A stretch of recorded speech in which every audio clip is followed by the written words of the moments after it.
के prime minister Narendra Modi साहब को यूक्रेन और रशिया ने ओपन इनविटेशन भेजा है।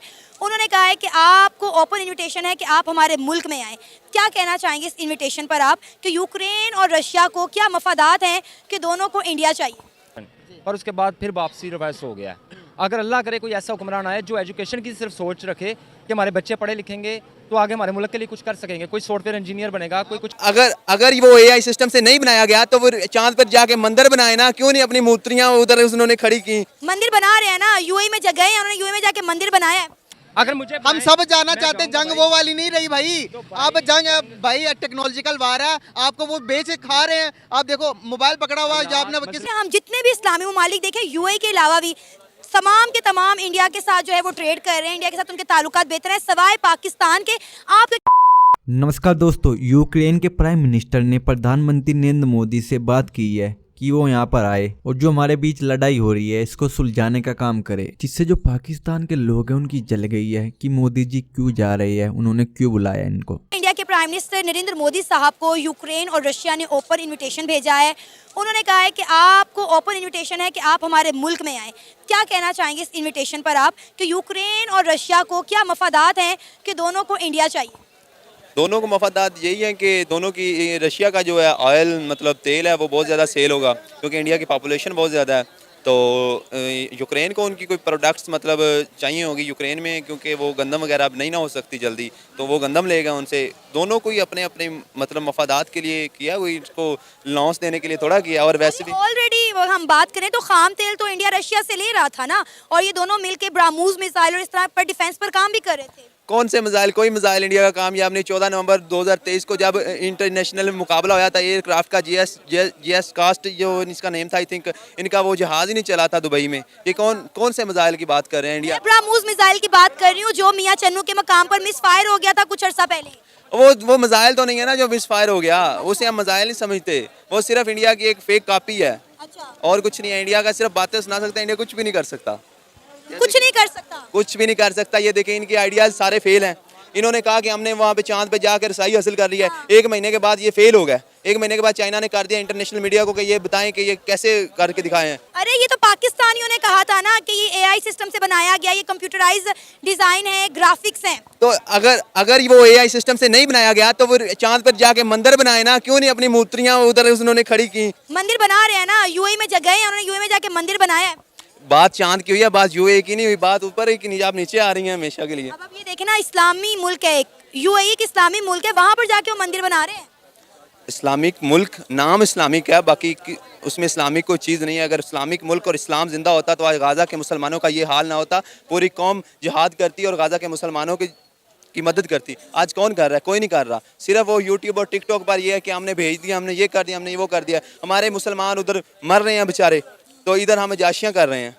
कोई मतलब ये आप कह लें कि नाम के मुसलमान है, अगर सच्चे मुसलमान होते तो कभी भी उधर मंदिर ना बनता, कुछ भी ना होता, बल्कि उधर मुसलमान के लिए नारे लगते अमन के लिए। अरे हम जितने भी इस्लामी ममालिक देखें, यूएई के अलावा भी तमाम के तमाम इंडिया के साथ जो है वो ट्रेड कर रहे हैं, इंडिया के साथ उनके ताल्लुकात बेहतर हैं सवाए पाकिस्तान के। आप क्या कहना चाहेंगे? यूक्रेन और रशिया ने इंडिया के प्राइम मिनिस्टर नरेंद्र मोदी साहब को इनवाइट किया कि आप हमारे मुल्क में आए। भाई साहब तो कह रहे हैं कि भाई इंडिया कुछ भी नहीं है, इंडिया कुछ भी नहीं करता, सारे दावे सारे प्रोजेक्ट झूठे हैं। आपको भी यही लगता है? नहीं, इंडिया इस वक्त ग्रोइंग इकोनॉमी है, सबसे मजबूत जा रही है। इस वजह से इंडिया जो है वो बहुत ज़्यादा उनके लिए एक वैल्यू रखता है। और जैसे उनकी यूक्रेन और रशिया की टेंशन चल रही हैं तो उनका साथ जो है वो बहुत ज़्यादा माया नाज है उसके लिए। तो इंडिया एक इस वक्त मजबूत आर्मी भी रखता है, तो उनकी टेंशन्स के दौरान उसकी ज़रूरत उसे लाजमी चाहिए। ये आपके दोस्त तो कुछ और कह रहे हैं, आप इनकी बातों से एग्री करते हैं? ये सिर्फ दिली पाकिस्तानी है ना, तो इन्होंने तो कहना कोई मसला नहीं है, हमने ये कर देना वो कर देना, हमने क्या करना है? अरे यही तो मसला है ना, हम पाकिस्तानियों का यही तो मसला है ना। हम पाकिस्तानियों का यही मसला है कि हम कहते हैं हमें जज्बा बहुत है, हम बड़े हुब्बुल वतनी हैं, और हम एडमिट नहीं कर पा रहे कि भाई इंडिया वाकई में तरक्की कर गया है। आपको अगर इंडिया तरक्की कर गया तो इंडिया के तो अभी वॉशरूम नहीं है, उधर कोई बंदा उधर वॉशरूम नहीं जा सकता। हमारे पाकिस्तान में देखें, आप देखें मरियम नवाज का जो मोटरवे बना है उस पर कितने वॉशरूम उसने बनवा दिए हैं। इंडिया की बात आप कह रहे हैं कि वहाँ वॉशरूम नहीं है। हमेशा हमने इंडिया को तनकीद किया वॉशरूम के ऊपर, गुर्बत के ऊपर। इमरान खान साहब ने कहा था कि इंडिया में पाकिस्तान से ज़्यादा वॉशरूम है, इंडिया में पाकिस्तान से गुर्बत बहुत कम है।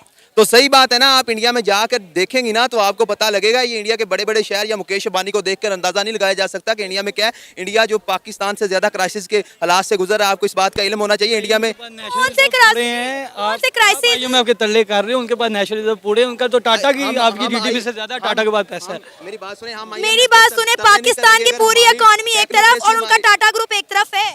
मेरी बात सुने, हम IMF के कर्जे नहीं करेंगे। वो कहते हैं ना, हम किसी में गैरों में दम नहीं था, हमें तो अपनों ने लूटा। उस तरीके से हम IMF के तरले नहीं करेंगे जब तक हमारी टेक्नोक्रेसी ठीक नहीं होगी, जब तक non democratic forces use the democracy, तब तक हम आगे नहीं जा सकते। ये किसी हमारी आवाम का कसूर नहीं है, ये हमारी टेक्नोक्रेसी का कसूर है। पाकिस्तान में अपॉर्चुनिटीज़ भी है, पाकिस्तान में जॉब्स भी हैं, लेकिन हम उसको अवेल नहीं कर रहे हैं। क्यों नहीं कर रहे हैं? क्योंकि हमारी जो टेक्नोक्रेसी है वो हमें दे नहीं रही, सही हकदार तक हक नहीं पहुँचा रही। बाकी और उसके बाद फिर वापसी रिवर्स हो गया। अगर अल्लाह करे कोई ऐसा हुक्मरान आए जो एजुकेशन की सिर्फ सोच रखे कि हमारे बच्चे पढ़े लिखेंगे तो आगे हमारे मुल्क के लिए कुछ कर सकेंगे, कोई सॉफ्टवेयर इंजीनियर बनेगा, कोई कुछ बनेगा। मैं आपको कट कर रहा हूँ। ये जो हमारे साथ ना अभी मुझे लग रहा है स्टूडेंट बच्चे मौजूद हैं। आप कब आपने मतलब कि आपकी डिग्री कौन से सन में पूरी की है? मैं आपको बता रहा हूँ कि 2016 2018 उसकी आप देख लें, और इमरान खान का दौर था 2018 के ऊपर, और उसके बाद जो एजुकेशन के ऊपर काम हुआ, बच्चों की तलीमी, मेरे खुद बच्चे हैं माशाल्लाह, उसमें दीनी कोर्स नहीं था। मैं भाइयों की तरफ जाना चाहूँगा। मैं करेक्ट समझाता हूँ आपके मसला क्या है। मैंने भाई को कहा कि पाकिस्तान के माशती हालात बेहतर हो सकते हैं अगर हमारे रिलेशन, हमारे जो उनसे ताल्लुकात है वो हमारे पड़ोसी मुल्क हिंदुस्तान के साथ बेहतर हो जाए। तो ये कहते हैं कि भाई नहीं, कुछ भी हो जाए बेहतर नहीं होने चाहिए ताल्लुकात। आपके क्या रहे इस बारे में, थोड़ा आगे आ जाए। नहीं होने चाहिए, क्यों नहीं होने चाहिए? देखे ना, होने के क्या फायदे हैं, ना होने के क्या नुकसान? कश्मीर का मसला हल ना हो तब तक कोई वो तो नहीं होने वाला। सही नहीं होने चाहिए। क्या मसला है कश्मीर का? मसला क्या है? होगा ना जब हम कश्मीरियों को आज़ाद करवाएंगे। मैं मान जाऊंगा आप लोगों को जब आप लोग भाई इस भाई को समझा पाओगे। क्या कहना? मसला ये है कि हमारी एलीट ने एक पट्टी पढ़ाई हुई है आम आवाम को कि कश्मीर पाकिस्तान की शाहराह है। पाकिस्तान की शाहराह कश्मीर नहीं है, बलोचिस्तान है। उसका हाल देखें जाके। आप कश्मीर को बना रहे हैं, कश्मीर को आप क्या दे सकते हैं? कश्मीर हमसे अच्छे हालात में जिंदगी गुजार रहे हैं। पाकिस्तान हो गया, कश्मीर हो गया, सब मुसलमान भाई हमें हैं। ये जितने मुसलमान पूरी दुनिया है, 57 ममालिक हैं। फलस्तीन के ऊपर कोई बोलता है, आज फलस्तीन के ऊपर कोई बोलता है, नहीं ठेका उठाना पड़ेगा ना, मुसलमान के लिए बोलना पड़ेगा, मुसलमान भाइयों के लिए बोलना पड़ेगा।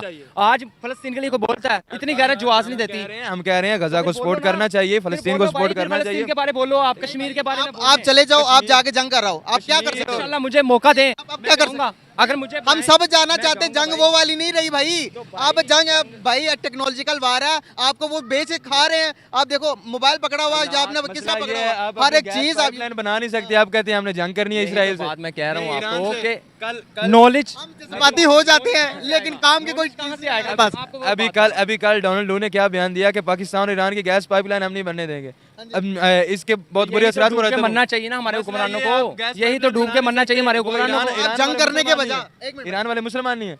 मैं वही तो कह रहा हूँ कि मुसलमान ममालिक जितने हैं, मैंने आपसे क्या बात किया, मैंने आपसे क्या बात की है, जितने मुसलमान ममालिक हैं हमें सबके लिए आवाज़ उठानी चाहिए। जहाँ तशद्दुद हो रहा है, जहाँ जुल्म हो रहा है, भाईजान ये चीजें मेरी बात सुने, इन चीजों से निकलकर अभी जो आइडियोलॉजी से निकलकर लोग अपने मुल्क की मफाद की तरफ आ रहे हैं। मिडिल ईस्ट का मामला जो आपने बात की, फलस्तीन का मामला, सारा मिडिल ईस्ट का, वो क्यों नहीं बात करते? हम क्या